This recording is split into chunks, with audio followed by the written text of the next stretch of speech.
नमस्कार, आप देख रहे हैं एनबी न्यूज और मैं हूं आपके साथ योगेश पांडे। बेगैरत सियासत की हार जीत देख के सब खुश हो गए। मैं अपने मुल्क के हालात देखकर नासाद रहा। अब देखिए ना, देश में कोरोना काल के दौरान एक तरफ जलती लाशों पर रुदन है तो दूसरी तरफ चुनावी रैलियों का शोर। लेकिन अब रैलियां, ये प्रचार सब थम रहा है। लेकिन खौफनाक आंकड़ों के साथ अब तक हिंदुस्तान के जिन चुनावी राज्यों से कोरोना के आंकड़े डरा नहीं रहे थे, अब वो मन को व्यथित कर रहे हैं। क्योंकि एक रिपोर्ट के अनुसार कोलकाता में हर दूसरा नागरिक कोरोना महामारी का शिकार हो रहा है और 2 तारीख को सरकार किसकी बनेगी इसका ऐलान हो जाएगा। लेकिन ये आंकड़े जो बता रहे हैं उसके अनुसार पश्चिम बंगाल का भविष्य देखिए। क्योंकि जब देश के कई हिस्सों में कोरोना से बचने के लिए लॉकडाउन लग रहा था, तब इस चुनावी राज्य में रोड शो, रैली, पदयात्रा सब हो रही थी, और वो भी बिना किसी रोक टोक के। अब ये सियासी शोर समाप्त होने वाला है और ऐसे में ये आंकड़े चिंतित भी करते हैं। भविष्य के हालात गंभीर हैं या सामान्य, ये तो कोई नहीं जानता, लेकिन इतना जरूर समझ आ रहा है कि हालात बिगड़ने के आसार ज्यादा दिखाई दे रहे हैं। दरअसल मौजूदा समय में देश इमरजेंसी से तो नहीं, लेकिन हेल्थ इमरजेंसी से जरूर गुजर रहा है।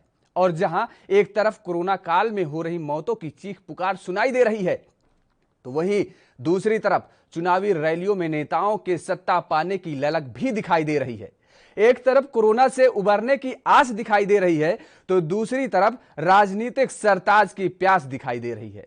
पहले तो हालातों को इतर रखकर चुनाव कराए गए, और जबकि देश की आवाम का एक बड़ा हिस्सा उस समय यह मान रहा था कि इन चुनावों से कोरोना की महामारी और बढ़ेगी, लेकिन किसी की एक ना सुनी गई। अब एक बड़ा सवाल जो बार बार जहन में आ रहा है वो ये कि देश के हालात किसी से छिपे नहीं हैं। हर तरफ आवाम परेशान है, कोई बेड के लिए तो कोई ऑक्सीजन के लिए और कोई बेहतर इलाज के लिए। यहां तक कि मृतकों की अंत्येष्टि के लिए भी परिजन परेशान हैं। ऐसे में हर कोई दुआ कर रहा था कि जल्द से जल्द कोरोना पर काबू पाया जा सके। लेकिन कोलकाता से आए आंकड़े ये बता रहे हैं कि वहां भी हालात ठीक नहीं हैं। हालात संभल पाएंगे या नहीं ये भी कोई नहीं जानता। लेकिन उस रिपोर्ट के आने के बाद कुछ सवाल जरूर उठने लगे हैं। क्या चुनावों में लगने वाली भीड़ को रोका नहीं जा सकता था? क्यों चुनावी प्रचार में कोविड की गाइडलाइंस का पालन नहीं किया गया? और इसके साथ क्यों बड़े बड़े नेता इस कोरोना काल में बिना मास्क के रैली करते नजर आए? क्या कोरोना गाइडलाइन तोड़ने पर नेताओं पर कोई कार्रवाई नहीं होती है या कोई ऐसा प्रावधान है? और अगर आगामी समय से पश्चिम बंगाल के हालात बिगड़ते हैं तो आखिर इसका जिम्मेदार कौन होगा? और इस बिगड़ते हुए हालातों की जिम्मेदारी कौन लेने के लिए स्वीकार करेगा?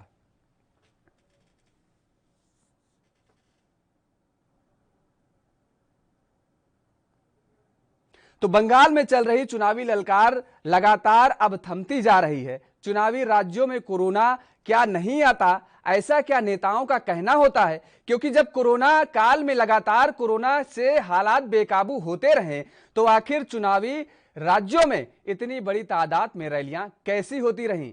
क्या जो नेता कह दे वास्तव में वही सही होता है? हालात कैसे भी हों, जो नेता की जुबान से निकल जाए क्या वही मान लेना चाहिए? इस जनता की आवाम लगातार कोरोना को लेकर के परेशान है, लेकिन नेता समझने को तैयार नहीं थे।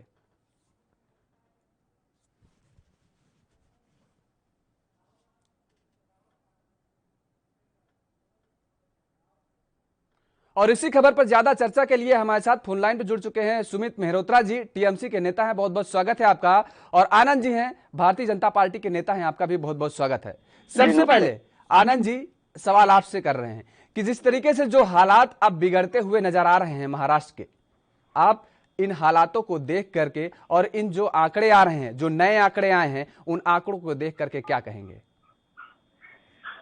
देखिए जैसे सबसे बड़ी बात ये है कि जो आंकड़े आए हैं वो जरूर कहीं ना कहीं ये हमारी चिंता को रेखांकित करते हैं।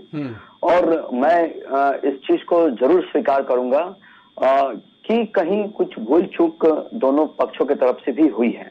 और रही बात कोरोना की, तो जिस प्रकार से अनुमान लगाया गया था उस प्रकार की स्थिति नहीं है, क्योंकि उससे भी थोड़ी सी हालात बदतर हो गई हैं। ये बात मैं जरूर स्वीकार करूंगा, क्योंकि कभी कभी ऐसा भी वक्त आना चाहिए जब अपनी सच्चाई को एक्सेप्ट करना चाहिए। लेकिन मैं आपको ये भी चीज का आश्वासन दिलाऊंगा, चाहे वो केंद्र हो या राज्य की सरकार हो, जिन राज्यों में चुनाव नहीं भी हो रही हैं, उस राज्यों के भी हालात खराब हैं। अगर आप देख लें बिहार, आप देख लें राजस्थान, आप देख लें महाराष्ट्र और अन्य भी राज्यों को अगर आप देख लेते हैं, तो यहाँ पे सबसे बड़ी अहम बात ये होती है कि दोनों पक्षों को मिलकर, केंद्र और राज्य को मिलकर, सबसे पहले इस महामारी से बाहर निकलने की आवश्यकता आती है जी। और क्या उचित इलाज हो सकता है, कहाँ क्या कमी आ सकती है, क्योंकि कहीं कोई कमियां होती है तो उससे सीखने को मिलता है।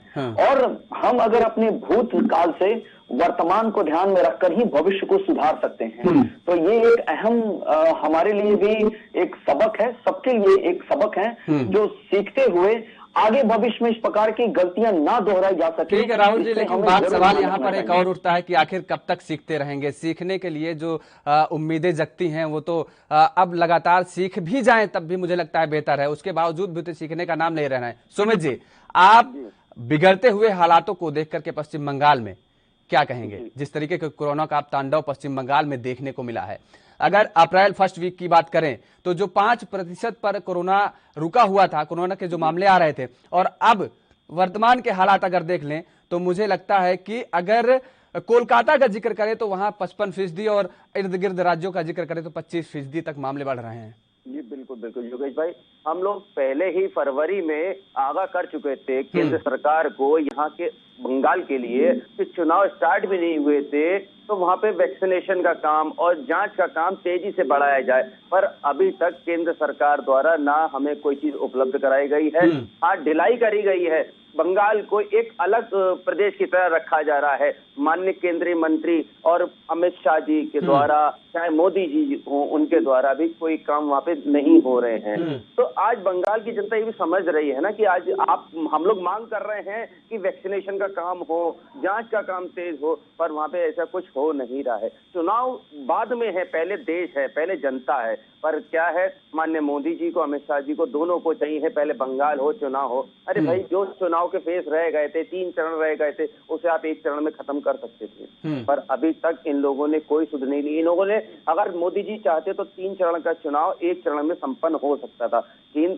देश के प्रधानमंत्री हैं, अगर वो पहल करते तो ये चीज हो सकती थी, पर उन्होंने ऐसी पहल नहीं करी। तो आज जनता, वहां की बंगाल की जनता ये भी चीज देख रही, कोरोना काल बढ़ रहा है, सारी चीजें हो रही है, महामारी बढ़ती चली जा रही है, पर अभी तक उन्होंने कोई ऐसी बात देश के सामने रखी नहीं है। बस देश के सामने आते हैं, बातें करते हैं बड़ी बड़ी और चले जाते हैं।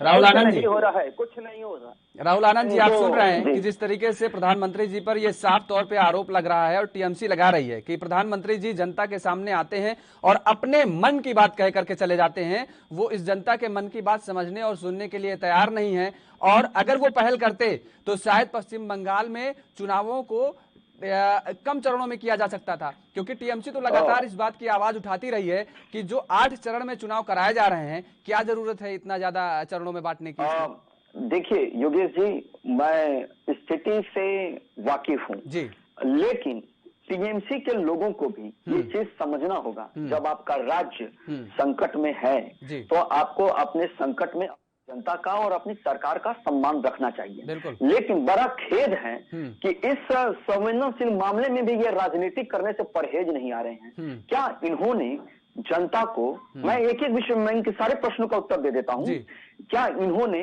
अपने जनता को ये आह्वान किया कि चुनाव टाल देना चाहिए? नहीं किया। ये भी चुनाव की उतनी ही भागीदारी रहे। दूसरी बात मैं बता दूं कि जो प्रधानमंत्री पे और केंद्र सरकार पे जो ये आरोप लगा रहे हैं, विपक्ष में बैठे हैं, इनका काम है लगाना, लेकिन ये वास्तविकता को भूल रहे हैं कि हर राज्य को टेस्टिंग किट का अधिकार दिया गया था, हर राज्य को अपने हिसाब से अनुमान लगाने का अधिकार दिया गया था, हर राज्य को दवा की उपलब्धता कराई गई थी। ये भी एक सच्चाई है। और रही बात प्रधानमंत्री जी की मन की बात को करके लोग को बोलने का मौका मिला है तो अच्छी बात है, बोलना चाहिए, लेकिन जहां तार्किक बातें हैं, देखिए कहीं कुछ अगर कमी है तो मैं भी वहां पे खड़ा हूं आपके साथ। ये एक सच्चाई है, इसको एक्सेप्ट करना चाहिए।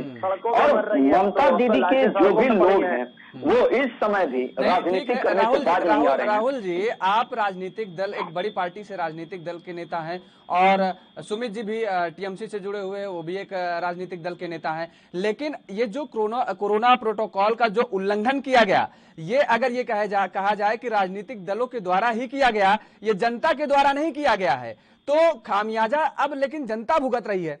कोरोना प्रोटोकॉल का उल्लंघन आप लोगों ने किया और उसका खामियाजा भुगतेगी कौन? जनता। तो आखिर ये कहां चूक हुई? ये अगर इतनी बड़ी गलती हुई है तो इसकी जिम्मेदारी कौन लेगा? क्योंकि आप तो टीएमसी पर मरेंगे और टीएमसी आप पर मरेगी आरोप।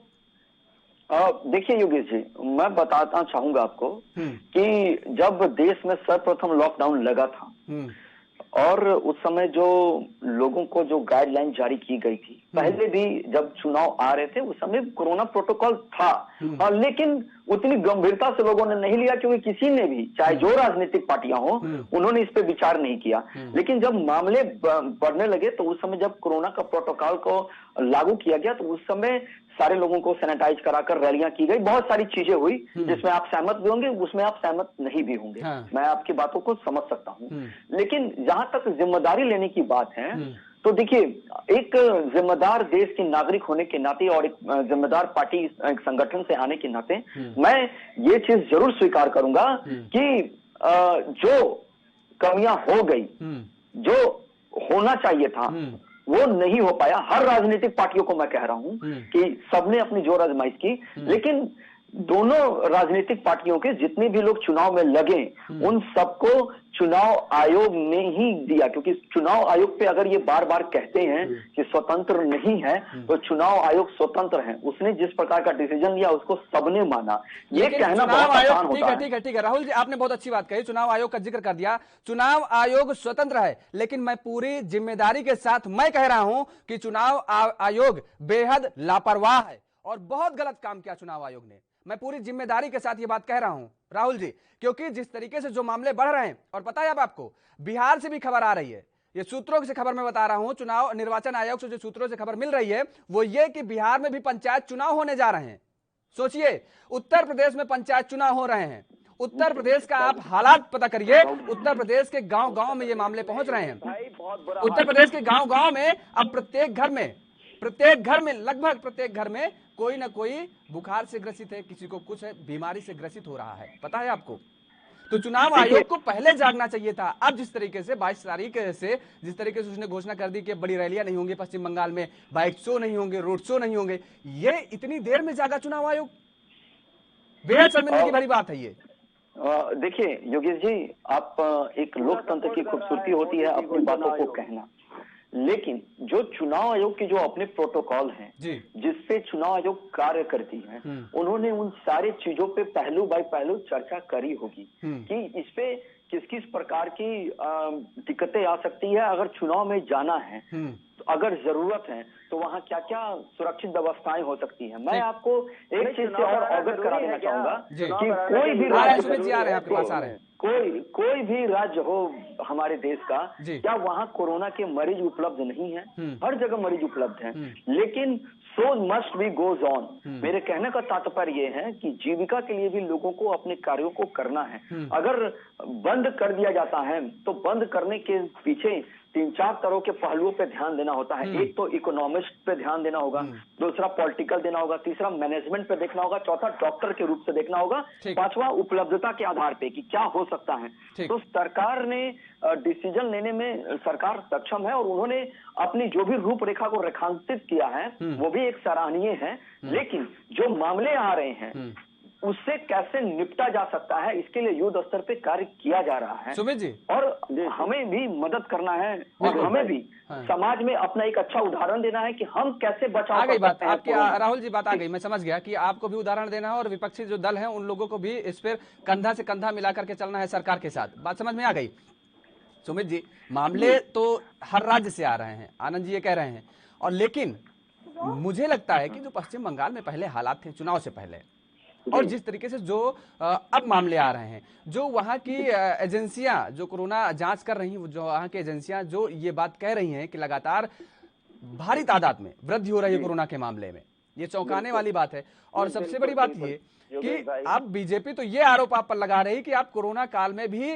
राजनीति कर रहे हैं। नहीं योगेश भाई, देखिए, हम वहाँ की जनता की पहले हमें जनता को देखना है, ना कि चुनाव को देखना है। माननीय मोदी जी अगर चाहते, मैं आपसे वही कह रहा हूँ, माननीय मोदी जी, चुनाव आयोग, ये लोग चाहते तो चुनाव चल सकता था।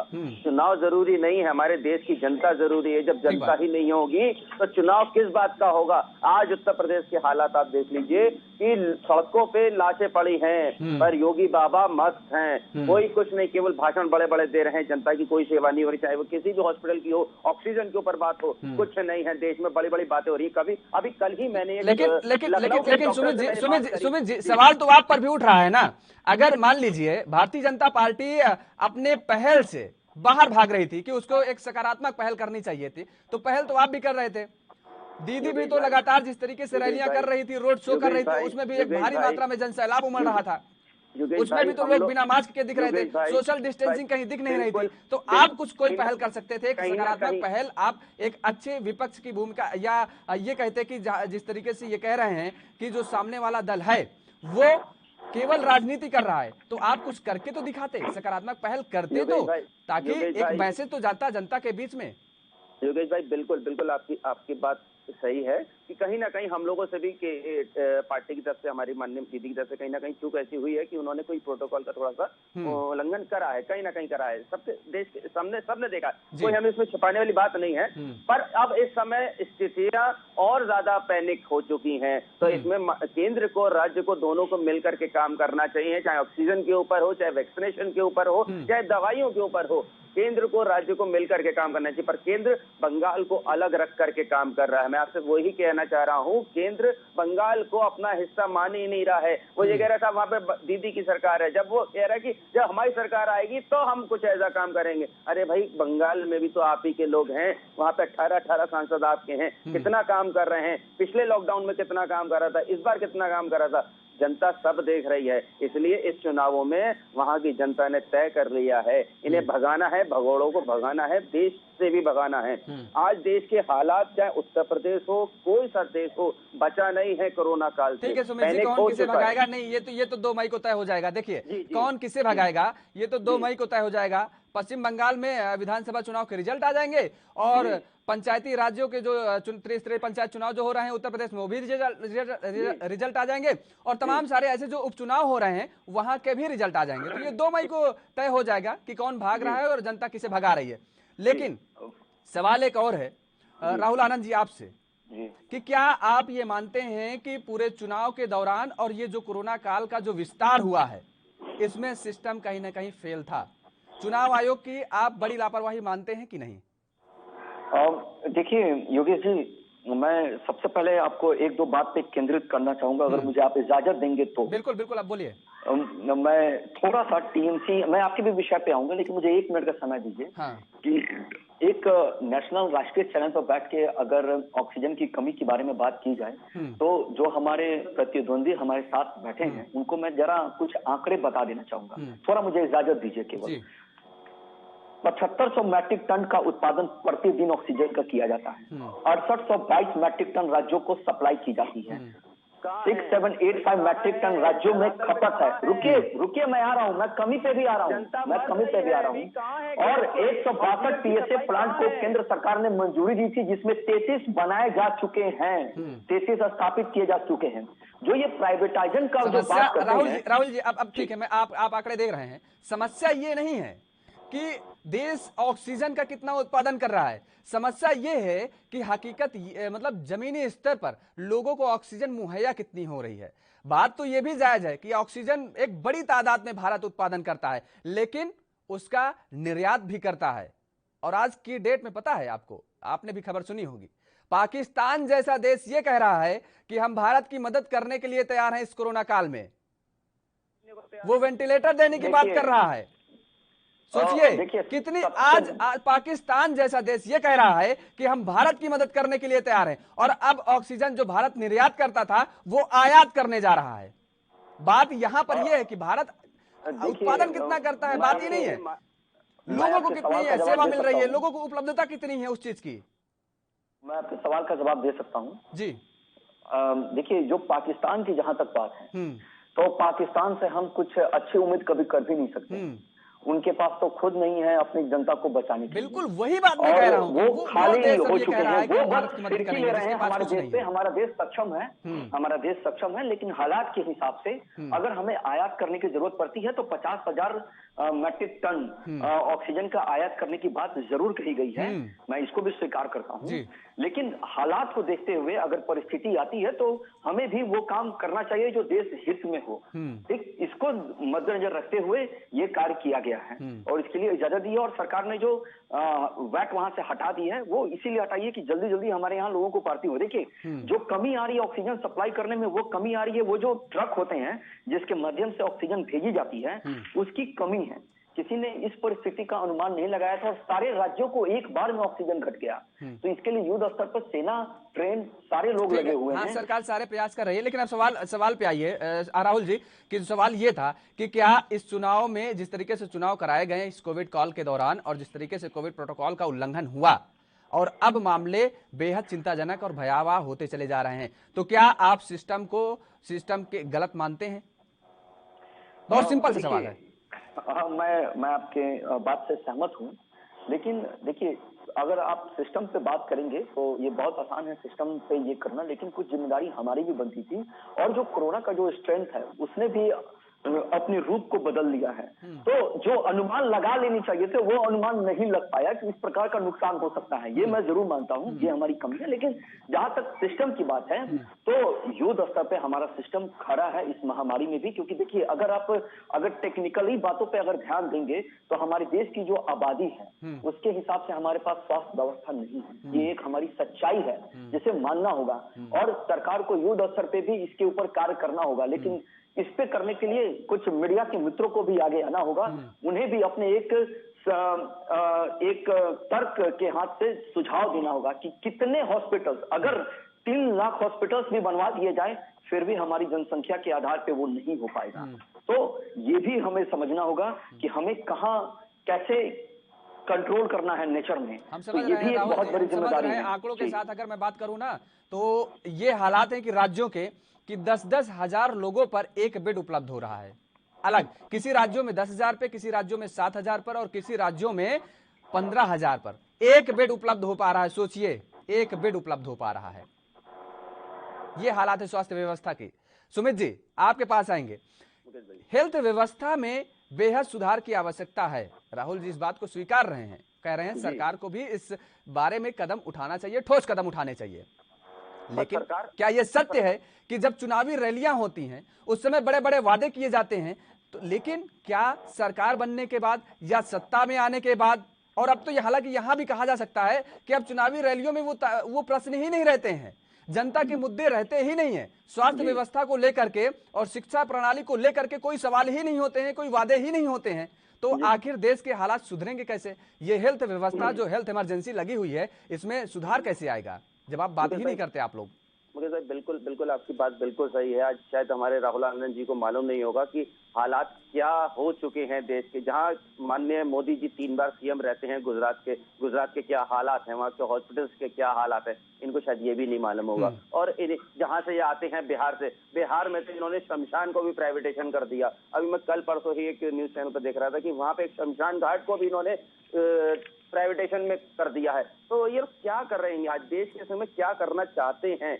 जहां ये बात करते हैं हेल्थ के ऊपर, हेल्थ में माननीय मोदी जी क्या करते हैं, बड़े बड़े वादे करते हैं, करते कुछ नहीं है। सरदार पटेल की मूर्ति बना देते हैं। इस समय जरूरत है देश को हॉस्पिटल्स की, हेल्थ के ऊपर वैक्सीनेशन की जरूरत है। मूर्तियों से, स्टेडियम से काम नहीं होता है साहब, काम होता है हॉस्पिटल से, शमशानों से काम नहीं होता। इन्होंने हर समय बातें जो करी हैं, शमशान, मूर्तियां और आपके स्टेडियम्स की बातें करी हैं। इन्होंने किसी हेल्थ में, किसी भी कहीं पे भी जगह पे किसी एक हॉस्पिटल का नाम बताएं 7 सालों में इन्होंने बनाया? मैं बताऊंगा योगेश जी। राहुल आनंद जी, मुझे जरा इजाजत दीजिएगा, इनको मैं गिना दूं आंकड़े।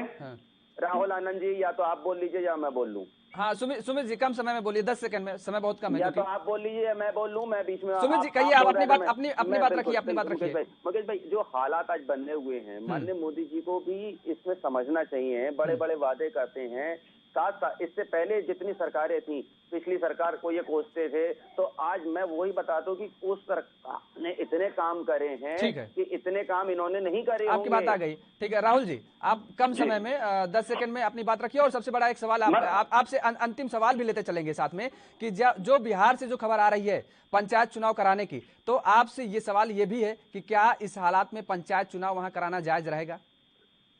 अब मैं आ जाता हूं। सबसे पहली बात यह है कि जब किस प्रधानमंत्री के कार्यकाल में कितने हॉस्पिटल्स बने। नेहरू जी 18 वर्ष शासन किए, 1 एम्स बना। इंदिरा राजीव जी ने 19 वर्ष शासन किए, 0 एम्स बना। अटल जी ने 5 वर्ष शासन किए, 6 एम्स बना। राहुल जी, समय का अभाव है, बहुत कम समय में। चलिए, आप दोनों मेहमानों का बहुत बहुत शुक्रिया हमारे साथ जुड़ने के लिए।